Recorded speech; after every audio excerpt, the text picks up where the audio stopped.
प्रिय विद्यार्थियों, हम राजस्थान में औद्योगिक विकास का अध्ययन कर रहे हैं। इसके अंतर्गत आज हम Rajasthan state industrial development and investment corporation limited अर्थात रीको का अध्ययन करेंगे। योजना काल में राज्य में औद्योगिक विकास को बल देने के लिए राजस्थान सरकार ने कई संस्थाओं का गठन किया था, जिनमें सबसे महत्वपूर्ण 3 निगमों की स्थापना और उनके क्रियाकलापों का विवरण हम विभिन्न लेक्चर्स में देंगे।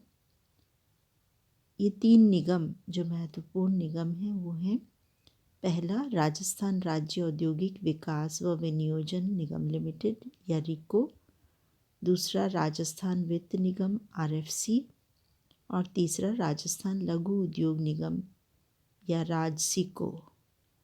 तो इस लेक्चर में हम राजस्थान राज्य औद्योगिक विकास व विनियोजन निगम लिमिटेड अर्थात रीको के बारे में अध्ययन करेंगे कि किस प्रकार ये अपनी भूमिका निभाता है राजस्थान के औद्योगिक विकास के अंतर्गत और इसमें वह कितना सफल रहा है। राजस्थान राज्य औद्योगिक विकास एवं विनियोजन निगम लिमिटेड रीको राज्य के औद्योगिक विकास को गति देने वाली शीर्ष संस्था है अर्थात सबसे बड़ी संस्था है।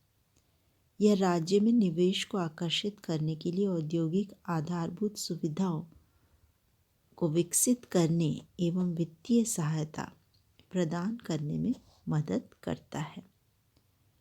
जो आधारभूत ढांचे की आवश्यकता होती है औद्योगिक विकास के लिए, वह सरकार द्वारा ही प्रदान किया जाता है और इसमें जो सबसे बड़ी संस्था रीको है वह महत्वपूर्ण भूमिका निभाती है और साथ ही उद्योगों को काफ़ी समय तक वित्तीय सहायता की आवश्यकता होती है जब तक वे स्वयं लाभ अर्जित नहीं करने लग जाते हैं, और इस रूप में वे रीको से वित्तीय सहायता भी प्राप्त करते हैं।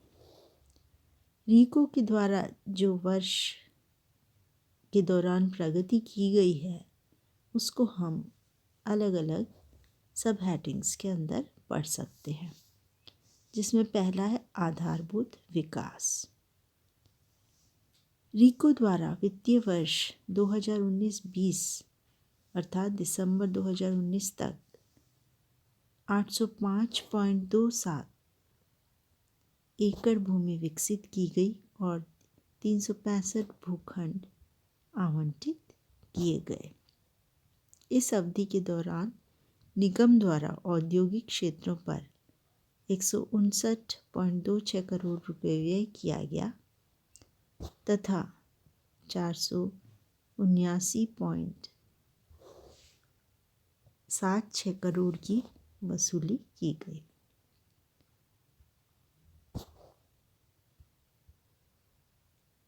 वित्तीय सहायता।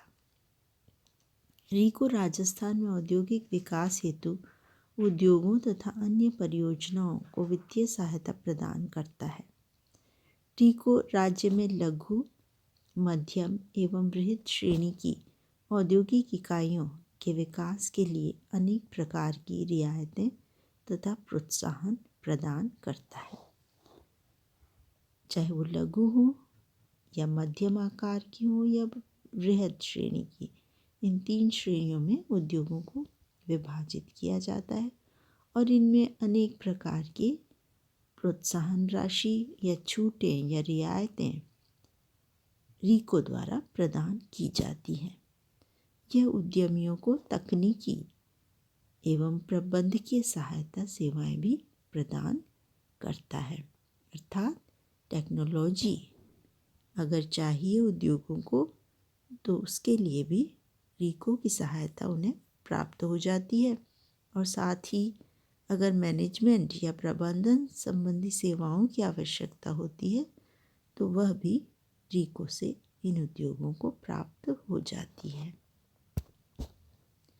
रीको की एक मुख्य गतिविधि राज्य में स्थापित विविध परियोजनाओं में सावधि ऋण प्रदान करना है।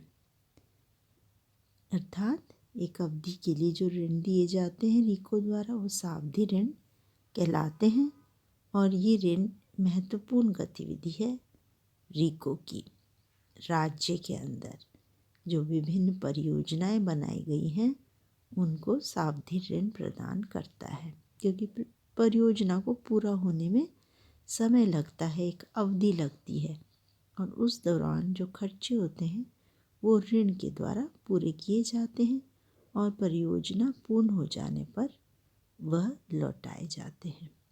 वित्तीय वर्ष 2019-20 में दिसंबर 2019 तक सावधि ऋण की स्वीकृति 18.84 करोड़ रुपए, वितरण 65.15 करोड़ रुपए एवं वसूली 92 या 92.80 करोड़ रही है।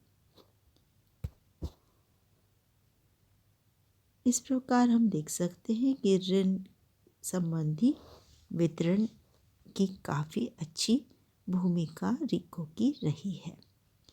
अब इसके अलावा केंद्र सरकार द्वारा प्रवर्तित योजनाएं भी रिको द्वारा चलाई जा रही हैं। इसमें पहली है असाइड योजनाएं। केंद्र सरकार की सहायता से निर्यात संवर्धन हेतु आधारभूत सुविधाओं के विकास के लिए विभिन्न असाइड या राज्य योजनाएं संचालित की जा रही हैं। स्वीकृत 31 परियोजनाओं में से 30 परियोजनाएं पूर्ण की जा चुकी हैं। इस प्रकार प्रगति अच्छी है एवं एक परियोजना भारत सरकार द्वारा असाइड योजना बंद कर देने के कारण छोड़ दी गई है। इन योजनाओं पर दिसंबर 2019 तक कुल 377.97 करोड़ रुपए व्यय किया गया है। इस तरह के प्रश्न आपके कॉम्पिटिटिव एग्ज़ाम्स में भी आ जाते हैं कि असाइड योजनाएं क्या हैं। इसी तरह से लघु विकास केंद्र क्या हैं। दूसरी जो केंद्र प्रवर्तित योजना है वो है लघु विकास केंद्र। लघु उद्योगों के विकास के लिए ग्रामीण तथा अविकसित क्षेत्रों में एकीकृत संरचना प्रदान करने के लिए लघु विकास केंद्रों की स्थापना की गई है। इस प्रकार से ये ढांचा जो प्रदान करना है सभी लघु उद्योगों के लिए एक साथ एकीकृत रूप में वह लघु विकास केंद्रों द्वारा किया जाता है। वर्तमान में 50.40 करोड़ के अनुदान के साथ 130.91 करोड़ परियोजना लागत की 20 परियोजनाएं स्वीकृत की गई हैं। तो इस प्रकार सरकार इसमें अनुदान देती है और ये रिको द्वारा प्रदान किया जाता है। ये सहायता वो है जो ऋण के से अलग है। ऋण वापस लौटाना पड़ता है, जबकि अनुदान सहायता होती है जिसे वापस नहीं लौटाना पड़ता है। इन परियोजनाओं हेतु भारत सरकार द्वारा 35.80 करोड़ जारी किए गए हैं। 20 परियोजनाओं में से 15 परियोजनाएं पूर्ण की जा चुकी हैं और वित्तीय वर्ष 2019-20 में दिसंबर 2019 तक कुल 106.60 करोड़ व्यय किए गए हैं। इसके अतिरिक्त रिको द्वारा विशेष इंडस्ट्रियल पार्क्स भी विकसित किए गए हैं और इनका अध्ययन इस सेक्शन के अंतर्गत हम करेंगे। इस खंड में हम इसका अध्ययन करेंगे कि रिको द्वारा विशेष पार्क विकसित करने की योजना किस तरह से प्रगति के पथ पर आगे बढ़ रही है। इसमें पहला है एग्रो फूड पार्क्स। रिको द्वारा 49.65 करोड़ की लागत से 4 एग्रो फूड पार्क्स विकसित किए गए हैं। ये है बोरानाडा, जोधपुर, कोटा, अलवर एवं श्री गंगानगर। ये 4 एग्रो फूड पार्क्स अर्थात एग्रीकल्चर बेस्ड जो फूड के पार्क्स हैं वो 4 जगह पे जोधपुर, कोटा, अलवर एवं श्री गंगानगर में विकसित किए गए हैं। एग्रीकल्चर बेस्ड हैं ये, कृषि आधारित फूड या भोजन से संबंधित जो परियोजनाएं हैं वो इसके अंतर्गत लगाई गई हैं। रीको द्वारा औद्योगिक क्षेत्र तिमरी जोधपुर में लगभग 33 हेक्टेयर भूमि पर कृषि एवं खाद्य प्रसंस्करण क्षेत्र बनाए जाने की तैयारी की गई है। तिमरी जोधपुर, ये नाम अवश्य याद रख लेने चाहिए क्योंकि इनके ऊपर अधिकांशतः प्रतियोगी परीक्षाओं में प्रश्न पूछे जाते हैं। कृषि एवं खाद्य, फूड को खाद्य हम कह सकते हैं, खाद्य के प्रसंस्करण या प्रोसेसिंग के एरिया है। Agriculture and food processing area बनाए गए हैं। इसके बाद में दूसरे हैं जापानी क्षेत्र या जोन। रीको द्वारा नीमराना औद्योगिक क्षेत्र, जिला अलवर, राजस्थान में जापानी क्षेत्र स्थापित किया गया है। ये भी याद रखने वाली चीज़ है। वर्तमान में इस पार्क में 45 इकाइयाँ कार्यरत हैं और 7 इकाइयाँ निर्माणाधीन हैं। इन इकाइयों के द्वारा लगभग 11,700 व्यक्तियों को प्रत्यक्ष एवं अप्रत्यक्ष रोजगार प्रदान करने के साथ 5,886 करोड़ रुपए का निवेश किया गया है। जापान द्वारा सहायता से प्राप्त हैं ये जापानी क्षेत्र। जापानी कंपनियां यहाँ कार्यरत हैं और इनसे बहुत बड़ी संख्या में रोजगार उपलब्ध हुआ जा रहा है और बड़ी संख्या में निवेश किया जा रहा है।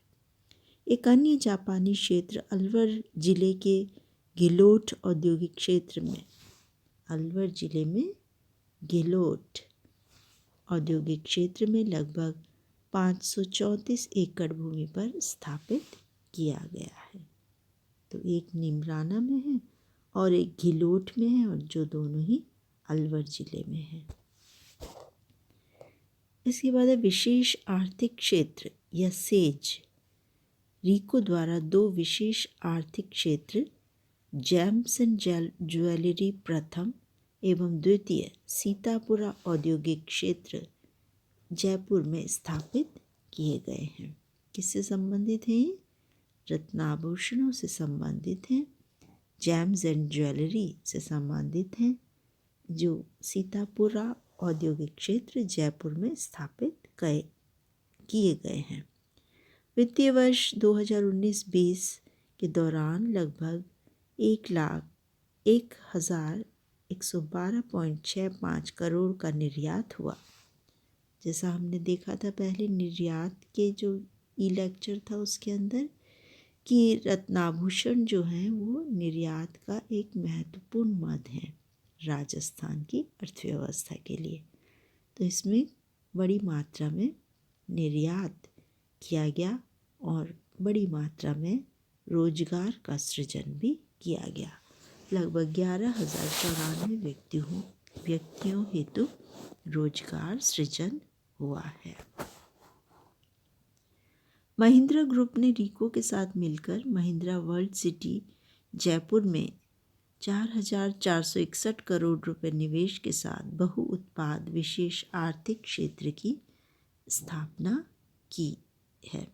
महिंद्रा ग्रुप और रीको इन दोनों का साथ इसमें मिला है और ये जयपुर में महिंद्रा वर्ल्ड सिटी है जिसमें बहुउत्पाद कई वस्तुओं का एक साथ उत्पादन हो, जहाँ पर जिस क्षेत्र में कई वस्तुओं के उत्पादन की इकाइयाँ लगी हुई हों, इस प्रकार का विशेष आर्थिक क्षेत्र स्थापित किया गया है।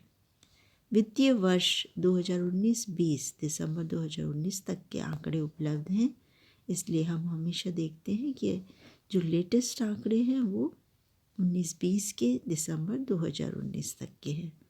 इस दौरान लगभग 1281.46 करोड़ का निर्यात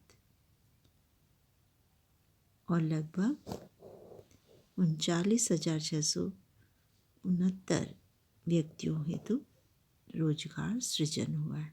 तो इस प्रकार इसमें बहुत बड़ी मात्रा में रोजगार का सृजन भी हुआ है और निर्यात भी हुआ है, जो दोनों ही अर्थव्यवस्था और राज्य के लोगों के जीवन स्तर को सुधारने में महत्वपूर्ण भूमिका निभा रहे हैं।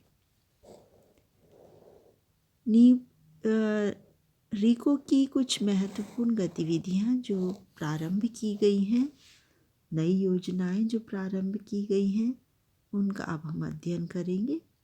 पहला है पचपदरा बाड़मेर में स्थापित हो रही रिफाइनरी सह पेट्रोकेमिकल कॉम्प्लेक्स परियोजना पर आधारित उद्योगों की स्थापना को दृष्टिगत रखते हुए रीको द्वारा एकीकृत औद्योगिक क्षेत्र स्थापित करने का निश्चय किया गया है।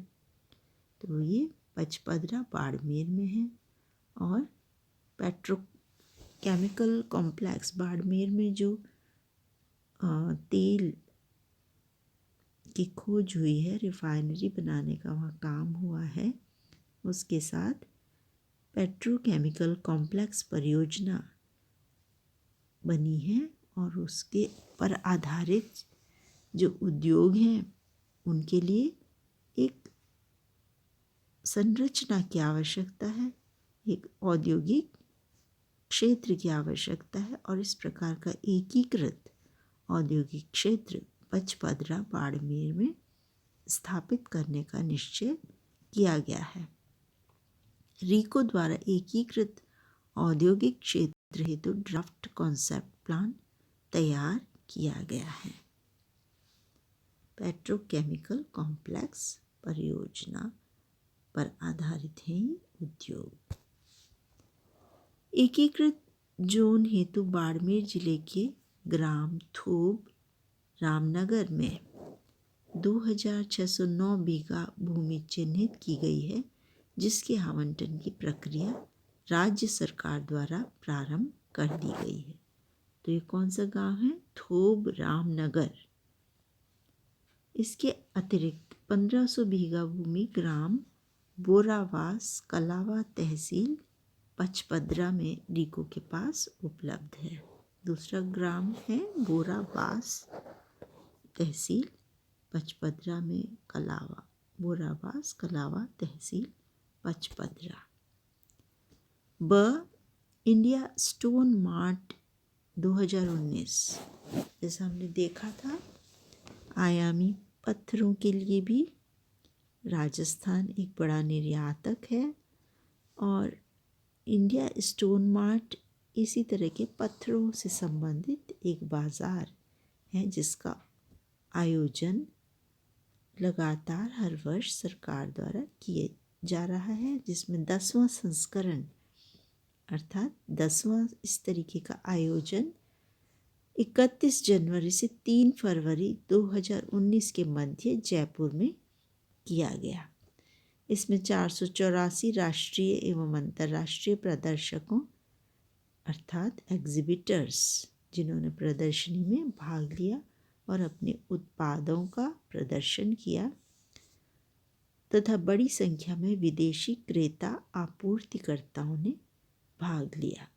खरीदने वाले और बेचने वाले दोनों ने ही इसमें बड़ी संख्या में भाग लिया। Global stone technology forum 2019, centre of development of stones CDOS ने global stone technology forum GSTF के सहयोग से एक अंतर्राष्ट्रीय पत्थर प्रौद्योगिकी सम्मेलन, ये भी 8वीं बार हुआ है,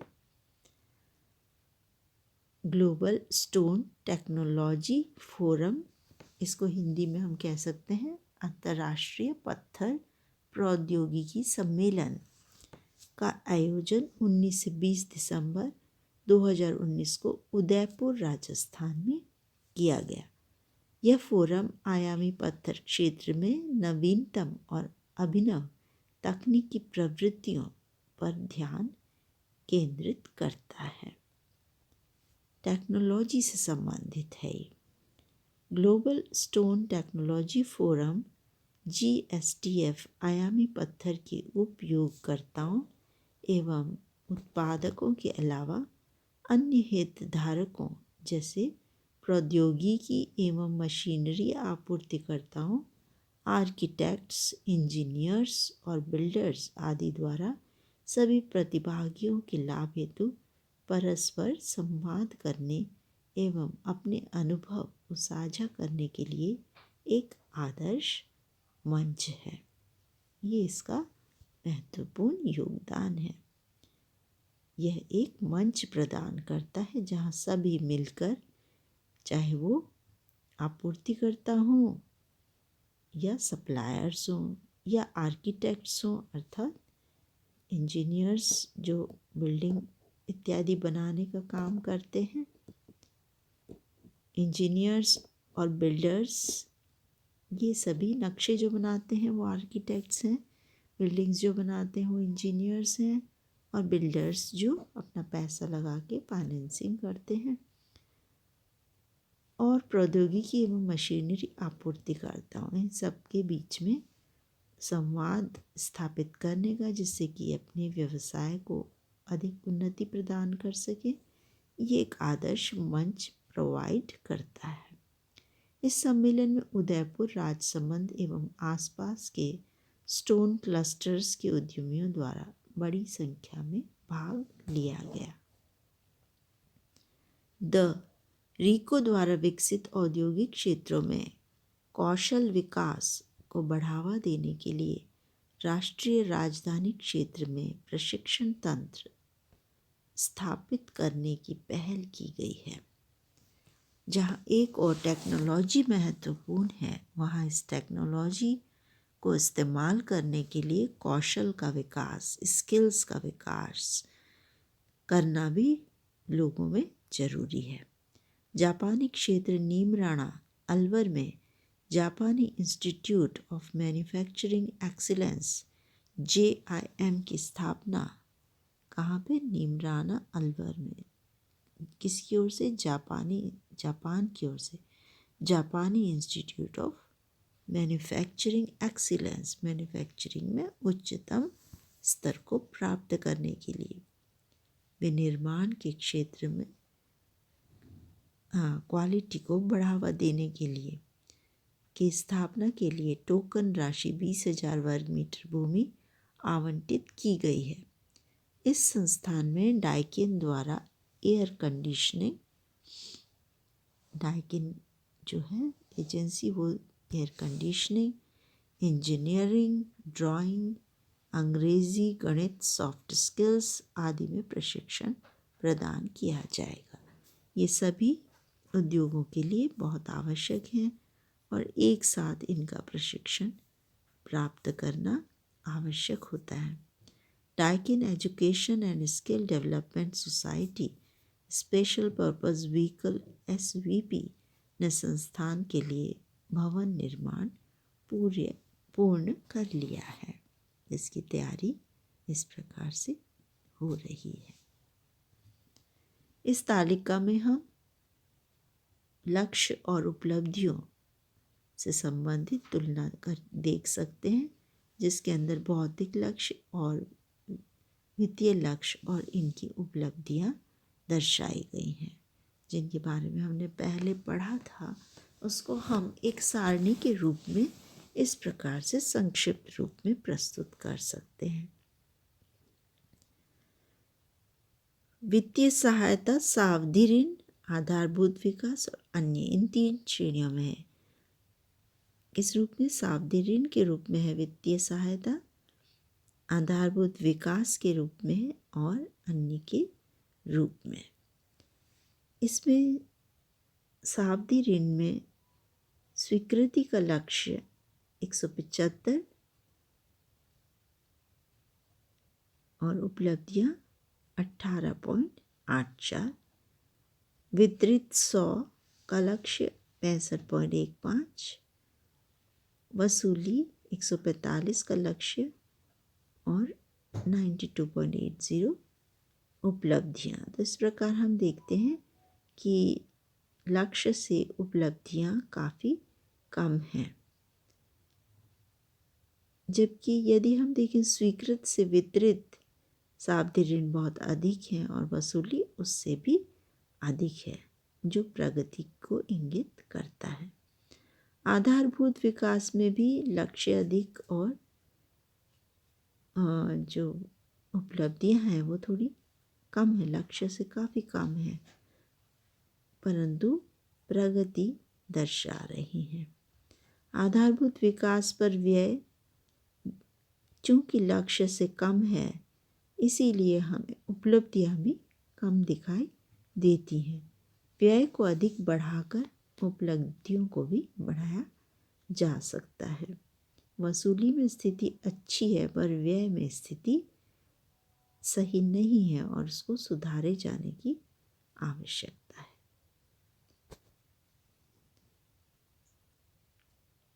इस विषय से संबंधित जानकारी और आंकड़े हमने economic review 2019-20 government of Rajasthan के पब्लिकेशन से प्राप्त किए हैं। धन्यवाद।